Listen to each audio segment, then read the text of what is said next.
Hey, aqui é o Roy, e na história de hoje, nosso prota foi sequestrado no nada, e quando abriu seus olhos, estava jogado em meio à escuridão, só que lá estava repleto das coisas que queriam matar ele. Mas estranhamente, nosso prota começou a mudar aos poucos, sendo que naquele lugar na verdade era um abismo criado para transformar pessoas em assassinos, e assim que ele escapar, jura que vai matar todos que participaram para transformar sua vida em um verdadeiro inferno. Essa é uma história braba de vingança que transforma nosso prota de um betinha em um cara B10 doido para matar seus inimigos, então bora! Tudo começou com nosso prota andando pelo vilarejo, seu nome é Pio-ho. Ele é um órfão e mendigo, alvo perfeito para um sequestrinho. E enquanto caminha à procura de um lugar para descansar, ele esbarra com alguém. E pelo semblante do sujeito, coisa boa não é. Com isso, o inferno do nosso protinha começa. Ele acorda em um verdadeiro breu, sem conseguir mexer nenhum músculo. Pelo jeito, o monge bateu forte mesmo nele.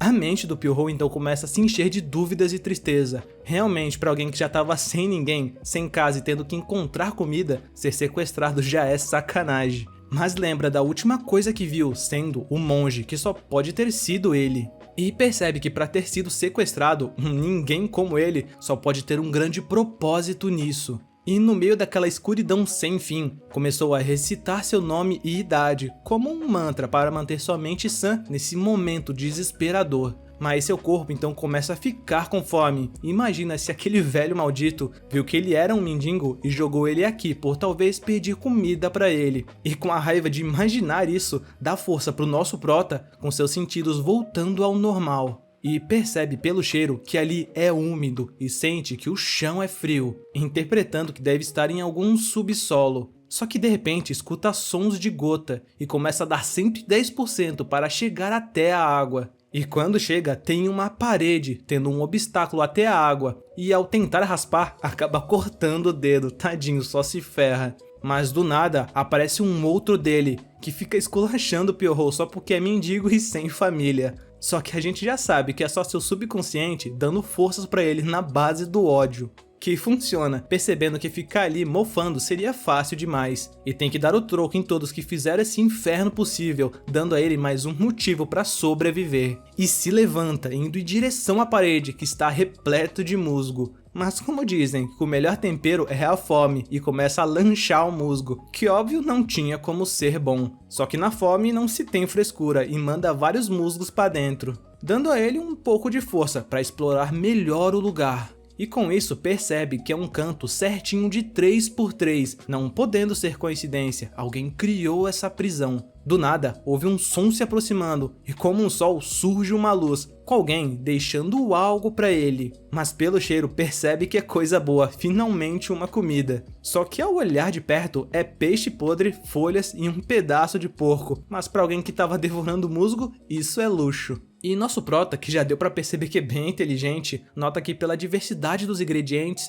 deve ter pelo menos umas 5 pessoas fora dessa porta. E tendo essa quantidade, provavelmente não é só ele que está preso nesse lugar. Mas comer é mais importante agora, e devora os restos rapidamente. E já com o buchinho cheio, tá na hora de ficar monstrão, e começa a fazer várias musculação. E assim fica a sua rotina, com comidinha chegando uma vez ao dia. Ele até tentou gritar no começo para ver o que acontece, mas os guardas nunca falavam nada, e volta a fazer os seus exercícios. Só que com o tempo seus olhos acostumaram com a escuridão, e passou a ver melhor os arredores. E percebeu que não estava tão sozinho, sendo lugar com cada tipo de bicho. Mas de repente, algo se entrelaça em seu braço, sendo uma baita de uma cobra sinistra, que logo morde seu braço, trazendo uma dor agonizante, sendo tão forte que o Pio-ho até desmaia. Com isso, outro dia chega, com sua refeição do dia sendo servida. E pega rapidamente, comendo para ficar mais forte e sobreviver ao veneno da cobra sinistra. Mas com o passar do tempo, ele se acalma e até vê melhor a aparência da cobra, sendo branca com olhos vermelhos.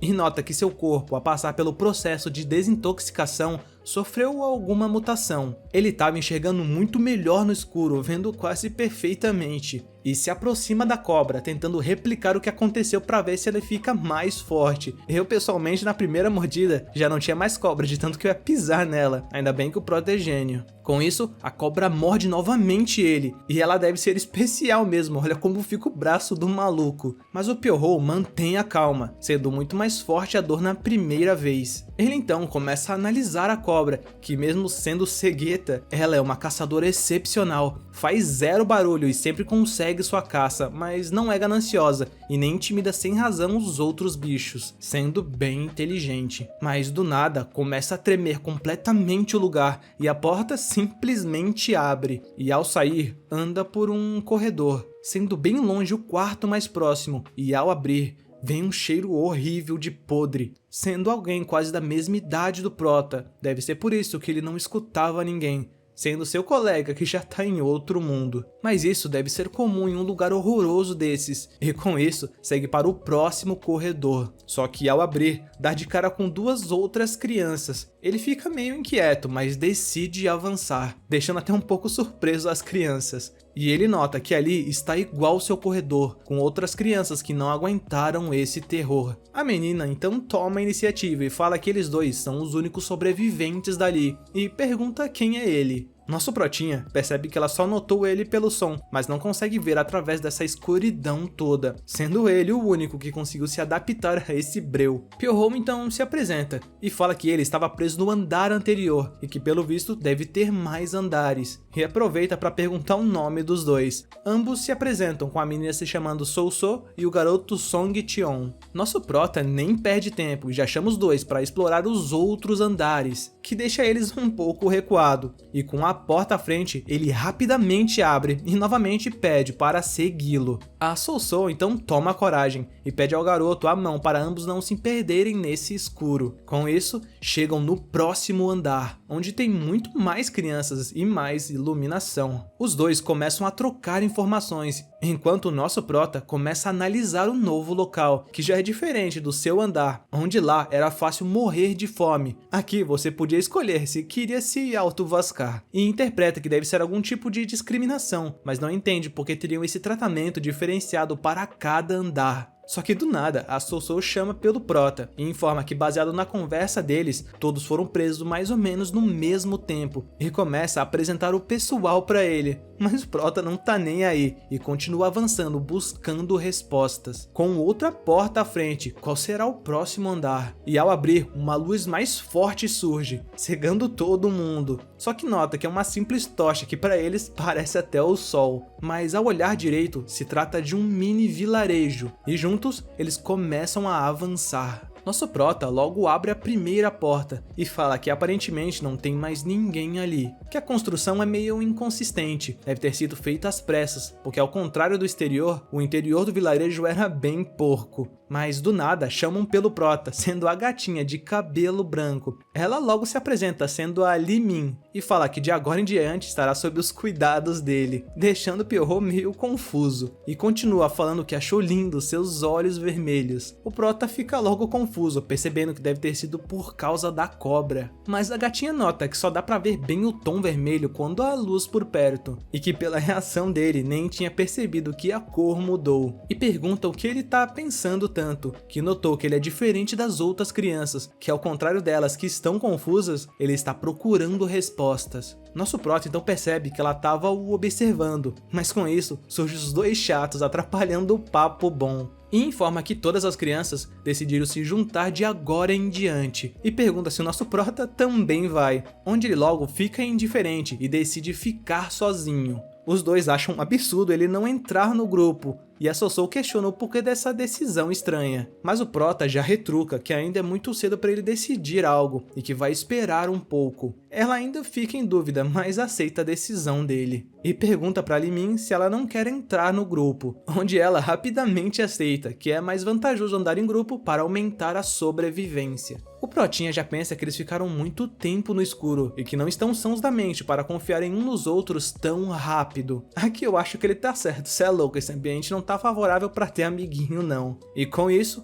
passa um tempo, e como na escola, com poucos papos já tinham se formado os grupinhos. Mas como já sabíamos, os dois, a Sousou e o Song, formaram um grupo. Um tal de Kang também criou o seu, um cara chamado Yon também criou, e por fim, um grupo criado pelo Gol, assim ficando só nosso prota de lado. E como todo isolado, começou a surgir certos rumores sobre ele, que foi o único sobrevivente de sua seção, e é estranho que não tenha se juntado a nenhum grupo. Será que não foi ele mesmo que matou as crianças de sua área? Esse cara é perigoso. Mas o Pierrot nem se importa, como mendigo já tá acostumado a ser mal olhado e dizerem coisas sobre ele. Seu foco agora está em entender melhor esse lugar, que tem certeza que construíram às pressas tudo isso. Só que dada a quantidade de musgo, esse espaço subterrâneo foi feito há muito tempo atrás, e alguém a reutilizou recentemente. Quem quer que seja, deve ter uma grande fortuna. Mas de repente surge uma luz no teto, e de lá cai uma cesta enorme que está repleta de comida, deixando todos muito felizes. Só que antes que todos atacassem, a Sossou já coloca a mão na frente, impedindo os apressadinhos. Que claro, deixa os caras muito nervosos, que devem estar na fome de 1000 mendigos. Mas racionalmente, ela propõe distribuir justamente a todos os grupos. Bom, realmente não dá pra agir que nem Uga Uga nesse momento crítico. E assim, fica a cargo de cada representante de grupo pegar a sua parte. Só que fica a dúvida, como fica o isolado?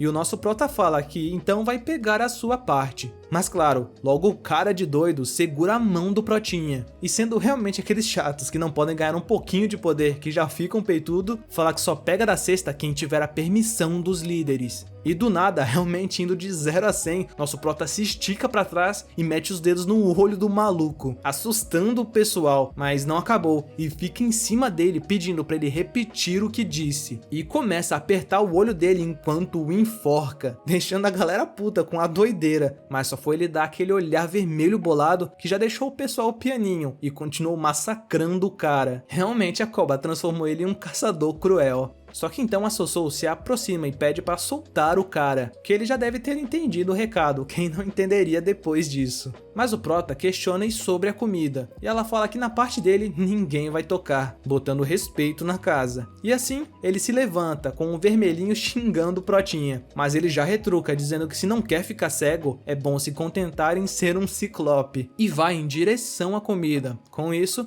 tá todo mundo rangando, e o Pierrot, claro, sozinho comendo. Mas percebe que nesse lugar tudo parece que é feito para filtrar quem é útil. Foi assim desde o início, e provavelmente vai ser assim até o fim. Então não importa se não gostarem dele, possivelmente todos uma hora serão inimigos aqui. Mas de repente surge a Sossou se perguntando onde ele estava se escondendo, e informa que do grupo do Ciclope, sim, eu vou chamar ele assim agora, muitas crianças saíram depois do ocorrido. Nosso prota então afirma que o grupo dela logo deve ter crescido com isso. Ela confirma e diz que para alguém que não estava interessado em grupos, ele tá bem observador. Mas ele retruca e diz que só presta atenção assim como prestam atenção nele. E não é mentira, e descreve o ponto forte dela, sendo a que menos come, dando preferência pro grupo, garantindo assim lealdade entre os membros, tornando-se a líder que mais se destaca. A Sossou então, dando uma de psicóloga, fala que ele ainda está dentro daquela sala escura e por que não tenta sair. Mas o prota diz que é confortável e o doido realmente queria voltar só para conseguir mais veneno com a cobra. Ela, como um último recurso, novamente convida ele para se juntar ao grupo, mas claro, é rapidamente recusado.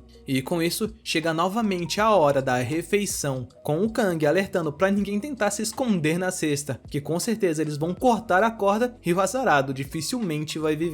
Mas logo chega a surpresa, a cesta veio com muito menos comida. Como nosso prota disse, vão fazer de tudo para instigar as crianças a lutar. A Sossou já fica preocupada e o Pierrot entende que começou os jogos. E não demora muito, esse é o Makino-san, um garoto que apesar de ser o mais baixo entre todos, compensava essa desvantagem com muita dedicação em tudo que fazia, mas foi encontrado morto do nada. Óbvio que o pessoal do seu grupo ficou inconformado, só que todos no fim já sabiam, ele era fraco, e aqui é onde os fracos não têm vez. O grupo da Sossou então tampa seu corpo. Song fica frustrado e fala que eles têm que se vingar. Ela calmamente diz que um dos seus foi morto, e é claro que vão devolver na mesma moeda. E com isso, eles imaginam que os fracos estão sendo os alvos, que um outro grupo pode sofrer o mesmo. Nosso prota só fica observando, sabe que a guerra começou. E realmente, logo encontram o mais fraco do grupo do Gol morto. Com cada noite, alguém de um grupo diferente sendo achado morto, gerando assim uma desconfiança generalizada. Todo mundo tava cabreiro com todo mundo. Sorte que o nosso prota já não confiava em ninguém, e lá vai ele comer mais musgo. A comida tinha diminuído muito, mas só ele apelava para aquela coisa nojenta. Só que de repente ele ouve uns barulhos, vindo várias pessoas para acabar com a paz do nosso prota. Pelos passos conta que deve ser pelo menos umas 4, sendo o grupo do nosso mano Ciclope, que eu não sei porquê, mas parece que tá brabo com ele. Só que então nos é revelado sendo esse maldito o responsável por 2 mortes que ocorreram, e o nosso prota é o próximo da lista dele.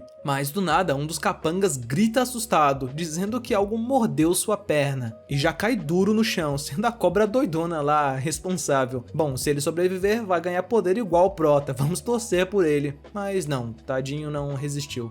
Assim, o Ciclope já fica alerta, só que mais um acaba sendo passado, deixando ele irado e grita: "Eu sei que é tu, Piorrou!" Contudo, fica difícil de ver ele nesse breu. Diferente do prota, que vê tudo e já agarra o azarado. Só que no fim acho que não era a cobra de verdade, mas o prota que tinha se personificado nela. O mano Ciclope fica nervoso sem ter o que fazer e exige que ele solte seu colega. Só que o prota tava que nem um cão louco grudado no osso. E no fim, realmente mata o capanga na frente dele. No frenesi, o cara se lança pra cima do prota e tenta diversos ataques sem sucesso, mas acumulando toda a sua raiva, desfere um último ataque, que não acerta em nada e fica procurando o Piorrou, que logo surge atrás dele e informa que, como prometeu, tá na hora de ficar ceguinho. O medo rapidamente bate na bunda e tenta fugir desesperadamente, mas no fim ele só acaba se encurralando, com o nosso prota se aproximando lentamente, criando um suspense sinistro na cabeça do mano Ciclope, que já parte para tentar negociar, sugerindo eles unirem força, que juntos vão comandar esse lugar. Só que o Piorrou tá a poucas ideias e continua se aproximando, e aumenta a proposta que ele será o chefe, diferente dos outros, ele será útil. Porém o prota já conhece essa história e fala que sabe que será submisso no começo, mas no fim, com certeza vai trair. E já se agacha pegando impulso e vem aquela lapada seca no queixo, deixando ele mole na hora. Mas não acabou e prepara uma chave de braço apertando com toda a força.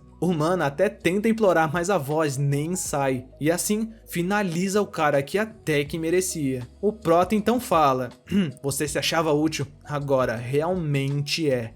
Cê é louco, que foda. Olha o close nos olhos dele, vermelhão de poder. Quem merece ele passa mesmo. E claro, o grupo do mano Ciclope foi desfeito por falta de membros. Mas o pessoal acaba encontrando os corpos deles e logo percebem que só pode ser obra do prota, já deixando todos meio neurótico com ele, com a Sousou tentando entender o quão forte ele deve ser para assolar um grupo sozinho, o Kang com medo de ser inimigo dele e o Gol, que sabe que o prota é astuto e rancoroso e percebe que o Piorrou sabe como botar medo na galera. Mas a solução de distribuir a comida igualmente já não estava adiantando mais, com o pessoal recorrendo aos assassinatos. Gol então começa a encaixar as peças do que esse lugar está transformando as crianças, e que nesse mundo onde o vence o mais forte, ninguém vai querer tocar no prota. E já passa cal pros fraquinhos que não é pra falar nem olhar pro Piorrou. Só que de repente vem um maninho correndo e avisa que tem 2 membros do grupo da Sousou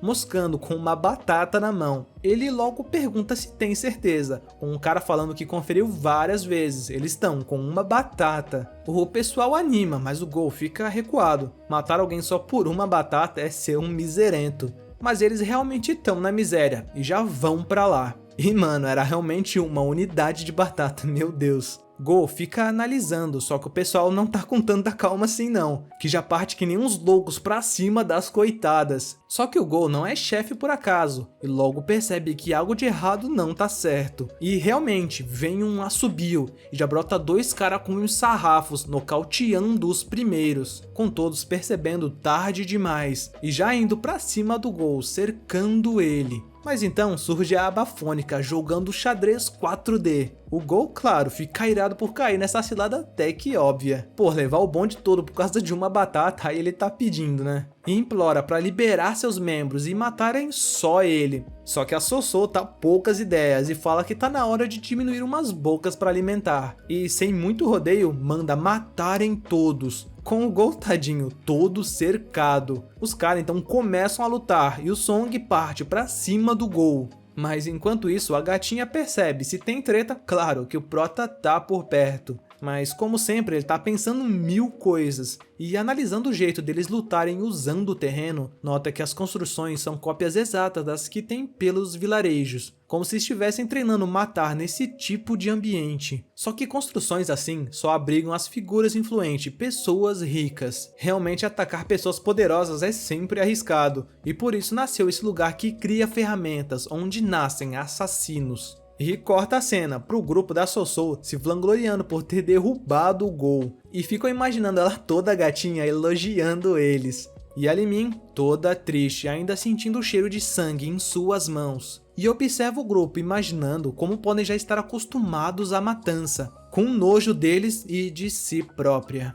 Mas então abre novamente o buraco, com todos aguardando a comida do dia. Só que ao invés de comida, sai 4 pessoas de capa vermelha, deixando a galera assustada. E com um olhar frio, os caras começam a bater em todo mundo. Sem piedade mesmo, quem tiver na frente vai tomando. Até a Sossô é pega nessa confusão toda. As crianças não tinham chance contra eles. E o Prota não foi exceção, pensando que sabia que isso iria acontecer, mas não achou que usariam violência logo de cara. E cogita em lutar, só que prefere não chamar atenção agora. E no meio daquela confusão, aparecem também 3 sujeitos, que pelas roupas devem ser autoridades, em que o Prota rapidamente entende que são eles que estão no comando. Um dos superiores então levanta a mão, parando os caras de capa vermelha de lutar, que já tinham batido em todo mundo. O superior, com um símbolo de 1 no rosto, então se apresenta como o primeiro espada, e que de agora em diante, eles que estarão no comando. Mas como sempre, tem burro que de cara enfrenta os vilão com um cara de capa vermelha finalizando na mesma hora, fazendo o pessoal entender que não tem conversa. E continua falando que ninguém tem permissão de falar agora. Pois é, o Pierrot agora tá com um novo desafio. E com isso, somos levados para um lugar mais tranquilo, com o primeiro espada jogando uns bichos dentro de um jarro, que irão lutar entre si. Assim, o último bicho que sobrar possuirá o veneno mais potente,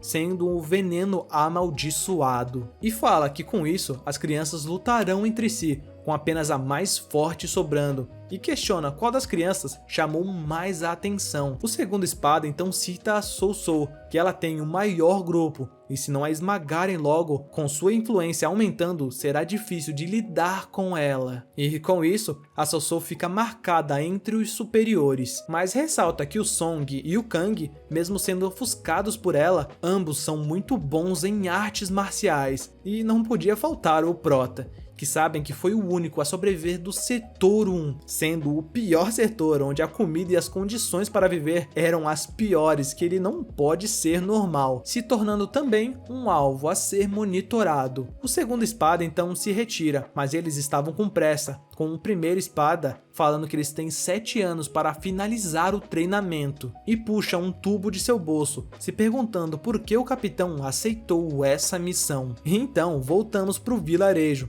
com o início dos dias de treinamento de assassino deles, já com o terceiro espada explicando o novo desafio, de chegar na última casa em que está a bandeira, e o primeiro que chegar vai ter 2 horas de descanso. Por outro lado, o último vai passar por um inferno. Com isso, as crianças correm em disparada, mas quem disse que não teria obstáculo, com os instrutores passando sarrafo em geral. Nem os espertinhos estavam enganando os caras. Só que no fim, quem ficou com a bandeira foi a Sossô, que realmente estava se destacando. Aos olhos de todos, ela era a mais inteligente e corajosa, enquanto o Prota se misturava entre os demais, performando bem abaixo da média, com o primeiro espada se sentindo enganado, por achar ele bem medíocre mesmo tendo sobrevivido ao setor 1, mas pede para continuar vigiando. E voltamos para Sousou, com ela perguntando se o Prota já não aprendeu o suficiente da técnica de cultivação de trovões que nem os instrutores pediram mais. Só que ele gostava de reler, mas ela já estava cansada disso e disse que vai dormir primeiro. E o Prota continuou focado no livro. Mas lembra que o terceiro espada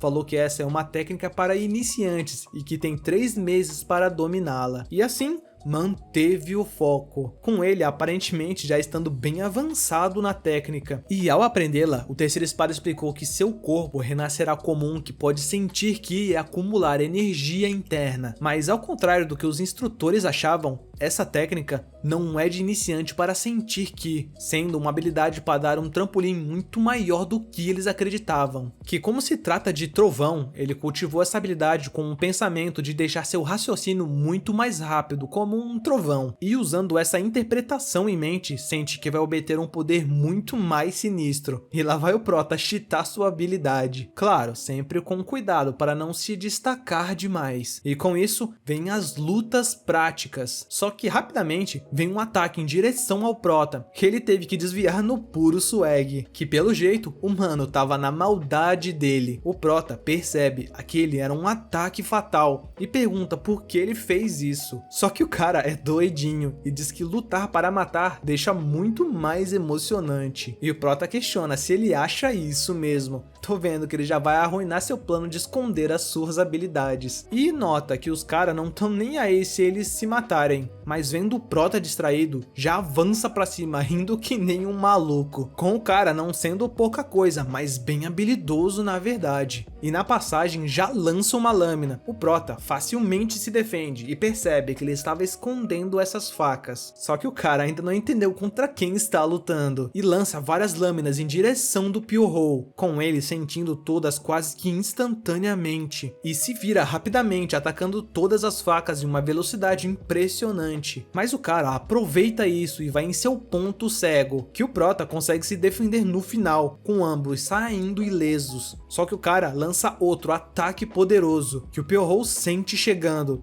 e se defende habilidosamente sem fazer movimentos desnecessários. E o comandante nota isso. Nosso Prota gira, criando quase um tornado, dissipando totalmente o ataque. E o mano, que não para de sorrir, percebe que tá lutando com alguém muito forte na verdade, e provoca pedindo para parar de ficar só se defendendo. Esse aí não sabe o que tá pedindo, bobinho. E avança novamente, com o Prota não tendo escolha senão ficar sério, e caminha em direção ao cara, largando sua faca. O mano já acha que o Prota tá desistindo, só que ele fica em posição e já larga uma puta joelhada na boca do estômago do cara, tirando até a alma do azarado. E então vemos os comandantes conversando que a velocidade de aprendizado dessas crianças superou suas expectativas e que talvez precisem de menos de 6 anos para começar a missão. Mas o primeiro espada corta, dizendo que não podem subestimar o alvo, que aquele homem possui vários talentos e preparação nunca é o bastante, podendo colocar em risco o grupo Sombra Sangrenta. E que é para isso que serve essas crianças, que elas podem fazer o trabalho sujo sem comprometer a organização. Mas o segundo espada pergunta se não tem problema ensinar tantas habilidades de assassino para eles, em que o primeiro espada responde que pode empurrar até mais, que no fim vários vão morrer mesmo. E com isso voltamos pro Prota amassando com o maninho, já segurando seu braço e sem pena nenhuma quebrando que nem madeira, finalmente tirando aquele sorriso nojento dele, assim derrotando brutalmente o seu adversário. Mas de repente alguém pergunta se ele que fez isso, e surge o primeiro e o segundo espada. O Prota então afirma que foi ele, com o primeiro espada apontando sua lâmina, surpreendendo o Prota, sendo uma velocidade que ele nem conseguiu acompanhar. O Pyo-Hou já fica tentando analisar seu próximo movimento, só que o cara recolhe sua espada e começa a dar um discurso, falando que assassinos nunca devem deixar rastros, nada que comprometa qual sua arte marcial ou identidade. Bom, forçado ou não, agora ele é um assassino, e responde que entendeu. E com isso, vem um corte de agora de 6 anos no futuro, e o vilarejo artificial deles já tá bem destruído, com um instrutor rondando por ali, e ao olhar para uns entulhos, já finca sua espada,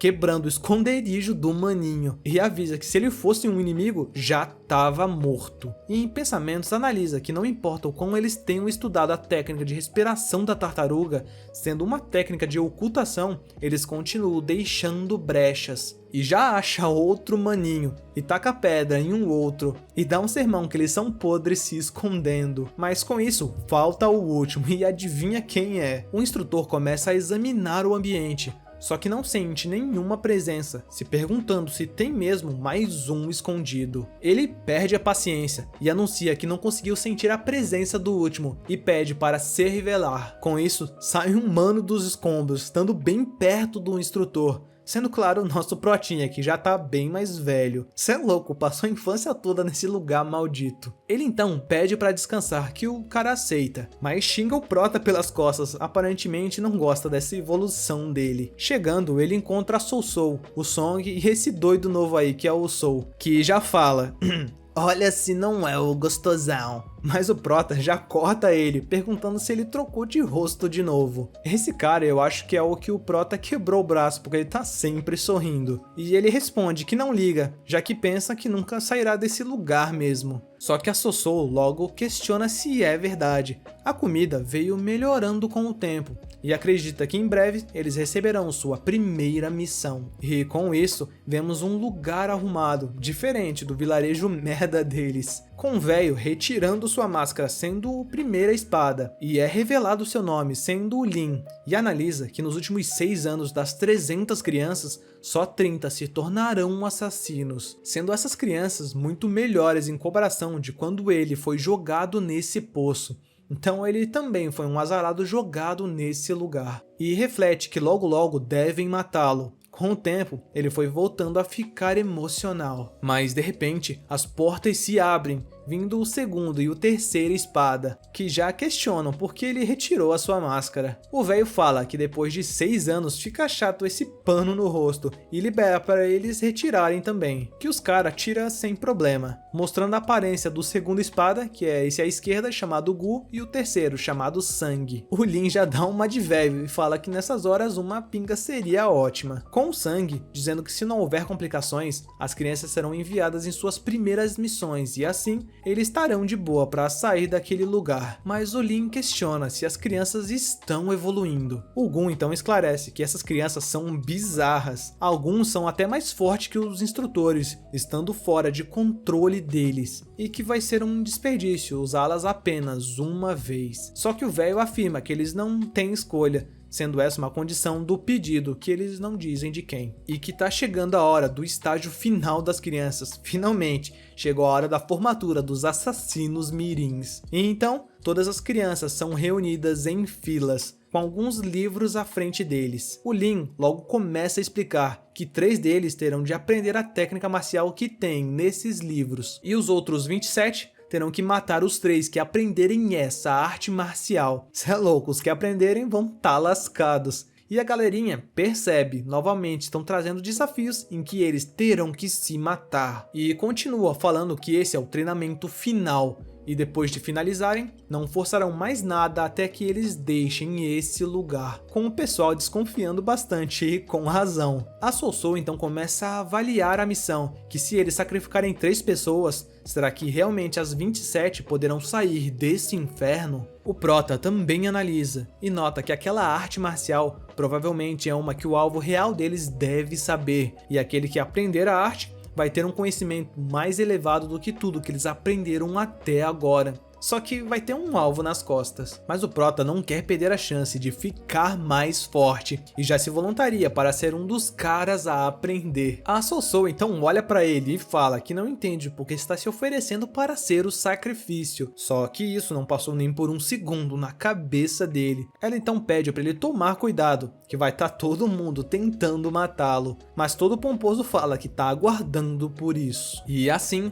começa o treinamento final. E corta pro Song já matando um azarado, e fica com pena do coitado. Nosso prota foi o único que escolheu aprender a arte, sendo sorteado os outros 2. E com isso, o Song acaba esbarrando com o bonde, e a gatinha da Limin fala que agora só resta o Prota, e pergunta se ele já não saiu desse lugar, mas a Sousou acredita que ele ainda está por aí, e que viu ele pela última vez em alguns dias atrás, quando estavam no meio do treinamento, e relembra a cena deles treinando, com ela dizendo que estranhamente ele não bota medo nela quando está segurando uma espada, mesmo que esteja bloqueando tudo, e fica arrependida de dar essa dica pra ele. Mas o doido do Sou então propõe deles matarem os instrutores em vez do Prota. O Song logo concorda, mas não acha que os superiores não teriam feito alguma contramedida caso eles tentassem isso. A Sousou então fala para eles focarem no Prota primeiro, e depois pensam em como lidar com essa contramedida dos superiores. E assim, partem em busca do último sacrifício. Mas quem estava lá por perto esse tempo todo? Nosso mano Pyo-Ho, que acha interessante a ideia de matar os instrutores. Ele então fecha os olhos do cara e reflete que já devem ter imaginado que as crianças tentariam isso, e provavelmente os instrutores devem estar ocupados perseguindo as crianças que estão tentando encontrar o Prota. E nisso vem uma oportunidade. Com os instrutores distraídos, ele pode investigar o verdadeiro objetivo dessa organização. E já chega em uma das bases temporárias dos instrutores, que está fortemente guardada, mas nada que ele não consiga invadir. E logo usa a respiração da tartaruga com a técnica da cultivação de trovões para se aproximar rapidamente, tornando possível ele avançar enquanto mantém sua ocultação no máximo, sendo ultra roubado, passando facilmente pelos guardas. E assim, facilmente já está dentro da base. Então, começa a se aproximar de uma porta, e ao abri-la, encontra uma sala aparentemente normal, mas começa a procurar pelos segredos que devem ter por ali, olhando os livros, tentando entender quem são aqueles que buscam criar assassinos, mas ao abrir uma gaveta, acha um tubo dourado, e ao abri-la, se trata de uma mensagem ao grupo Sombra Sangrenta, solicitando um assassinato ao Wug Gung Sang, com um prazo de 7 anos, recompensa de 500 mil ouros e a condição de não deixar nenhum rastro que relacione o assassinato ao grupo Sombra Sangrenta. Só que fica a dúvida, quem é esse Wu Gung Sang? Pyo-Ho já fica maluco, o quão poderoso um cara tem que ser para passar anos com eles criando assassinos, só para matar esse mano, será que ele vale tanto assim? Mas do nada, o Prota ouve alguém se aproximando, sendo o primeira espada, o Lin. E ao encarar a porta, já sente que tem algo errado, e abre bruscamente ela, com o lugar aparentemente vazio. O Prota tentou colocar tudo no lugar, mas fez às pressas. E o Lin percebeu isso, notando que alguém esteve ali. Já lá fora, os outros dois espadas também chegam, e percebem que o velho tá irado com alguma coisa. E ao perguntarem, ele revela que tem um intruso, e que não deve estar muito longe, deixando os dois também bolados, mas questiona se alguém tem ideia de quem poderia ser, e maldito talento, só uma pessoa entre todas poderia fazer isso, deixando na cara quem é o responsável, e quem tava logo em cima, o Protinha, que sabe que tá ferrado, mas eles discutem que não podem acusar sem provas, e resolvem usar a sua carta trunfo, o chamado Infernal, sendo uma contramedida caso algo fora do comum acontecesse, e que vão mostrar para as crianças quem é que tá com a vida delas na palma das mãos. O velho Lin então sobe em um barranco com a sua flauta, tendo uma visão panorâmica do vilarejo, com o pessoal ainda procurando o Protinha. A Sousou fica cansada, até as crianças que se exibiam sobre suas habilidades de rastreamento não acharam nada. Mas então ouvem um som horroroso de longe, que começa a afetar todas as crianças, até ela sente algo estranho que faz todos caírem no chão, com uma dor angustiante percorrendo seus organismos. A coitada da Limin começa a chorar, falando que é como se insetos devorassem seu corpo. Então, o Prota se aproxima dela e nota que já começaram o tal chamado Infernal. Mas para ele esse som é apenas uma pequena dor de ouvido, e não entende porque ele não está reagindo a esse barulho, e percebe que tem que descobrir o motivo. E toca nas costas da Limin, e mesmo sendo extremamente perigoso, usa a técnica da cultivação de trovões, e faz uma infusão de energia externa para tentar ajudá-la. Só que percebe que não tem nenhum problema com a energia interna dela, não entendendo qual é a diferença deles então.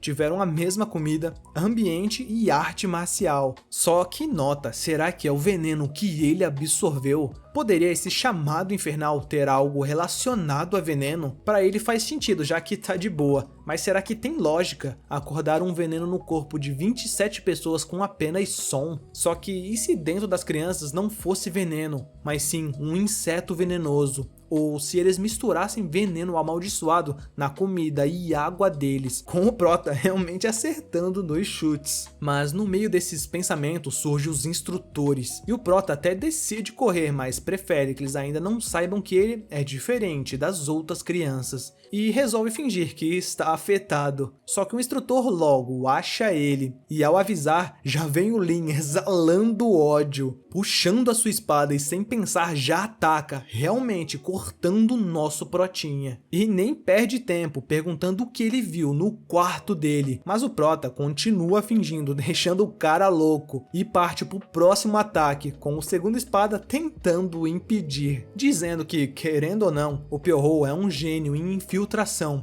que ele é necessário para a missão. O Lin tenta rebater, falando que vai ser difícil controlá-lo, só que o segundo espada retruca que, como pode ver, o Prota tá impotente perante o veneno amaldiçoado do chamado infernal. E vendo aquela cena, ambos se acalmam, com o Lin mais tranquilo, mandando os instrutores darem os antídotos, sendo o nosso Protinha o primeiro. E assim, as crianças começam a melhorar, mas o velho continua seu plano e grita que todos foram punidos por culpa do Pyo-Ho que invadiu a base deles. E reforça que se alguém voltar a repetir esse ato novamente, vão sofrer essa dor infernal de novo. Então, o Prota volta para sua cela para meditar depois dessa loucura. E lembra que fez certo em esconder a sua imunidade, com o segundo espada acreditando que ele estava impotente. E tudo graças à cobra sinistra, que realmente anulou o veneno amaldiçoado. Mas andando pelo corredor das celas, tá o bonde de sempre, com a fofa da Limin perguntando se o Prota tá mesmo nesse lugar escuro. Nem a Soul acredita que ele está por ali por conta própria. Até o esquisito do Soul fala que o Prota é um esquisito por preferir esses lugares deprimentes do que ficar com os outros. A Soul então comenta que não tem o que fazer. As outras crianças já não gostavam dele, e depois do que o primeiro espada falou, o Prota tá quase sozinho. Mas é só falar nele que o cara surge do nada, assustando o pessoal. O Soul logo grita pra ele parar de andar no escuro, ocultando sua presença, que ainda mata alguém de susto. Só que a Soul corta eles, falando que só querem conversar. O Prota questiona, mas ela diz que é sobre a restrição que aconteceu mais cedo, que sabe que quando ouviu aquele som e estava se contorcendo, ele não estava por perto, mas quando recobraram a consciência, estava ao lado deles. Então, se entende que o Prota se aproximou após a ativação, o que quer dizer que ele não foi afetado ou teve pouco efeito, sendo super investigadora a Soul. Até a Limin percebe que então só podia ser o Prota que ajudou ela quando estava se contorcendo, e faz a pergunta final se ele sabe o que é essa restrição. O Prota logo confirma, pegando de surpresa a galera, e continua dizendo que sabe exatamente o que ela é. A gatinha não perde tempo e já exige explicações, mas o Prota tá poucas ideias como sempre, e fala que não tem motivos para isso, e pergunta como isso o beneficiaria. O Soul, emocionado, pergunta se é assim que ele trata seus companheiros, que já mexe com a paciência do Protinha, e fala que companheiros nunca perseguiriam e atacariam uns aos outros, que deixa eles sem resposta, já que realmente estavam perseguindo ele no último desafio. Com a saída, sendo o Soul prometendo que a partir de hoje, todos são companheiros e não importa o que aconteça, nunca trairá ninguém. Mas pareceu bem raso, exceto para ele. O Prota logo contesta se é para acreditar somente em suas palavras, mas o Soul fala que independente de acreditar, sua habilidade de artes das máscaras é bem útil para alguém se ter como aliado, e que quando saírem dali, vão dar uma volta juntos no baile. E estranhamente, a Soul é convencida por esse papo, dizendo que a partir de hoje também é aliada de todos, e promete que seus seguidores não serão hostis com ele. E toda bonitinha, a Limin promete que vai passar a ver ele como alguém especial e que nunca irá traí-lo. Parece que achamos o par romântico do nosso Protinha. E depois dessas declarações de amigos, nosso Prota conta que a restrição foi o veneno amaldiçoado amontoado, que de cara deixa eles em dúvida, mas explica que todos foram envenenados por isso, e normalmente fica adormecida em seus corpos até receberem as ondas sonoras da flauta, ativando o veneno. A Sousou esperta já pergunta como ele resistiu se todos foram envenenados. O prota não entra em detalhes e só fala que naturalmente é resistente a veneno, assim deixando ele de boa naquela situação. E termina dizendo que é tudo o que sabe, e que agora estão por conta para descobrir como remover esse veneno. Até parece que o prota é meio malvado, mas também é um plano para ter mais de uma possível cura, com cada um tentando algo diferente. A Limin fica só olhando pro rosto do protinha e pensa, ele é tão misterioso, não consigo decifrá-lo. A Sousou então agradece e promete devolver esse favor, e a Limin logo se aproxima do nosso maninho e toda envergonhada fala seu nome verdadeiro, sendo Lee Xiaomin, e toda fofa diz para ele se lembrar disso. E com essa cena toda bonitinha, termina a nossa primeira parte com o nosso mano Pyo-Ho não estando mais tão sozinho nesse inferno que ele foi jogado. Espero que eu tenha conseguido te entreter até aqui. Não sei se vocês sabem, mas já estou mais de 2 anos sem postar nada, e qualquer ajuda vai ser bem-vinda, com o seu like, comentário, até sua inscrição para acompanhar os próximos vídeos. Bom, eu sou o Roy e te vejo no próximo vídeo. Valeu!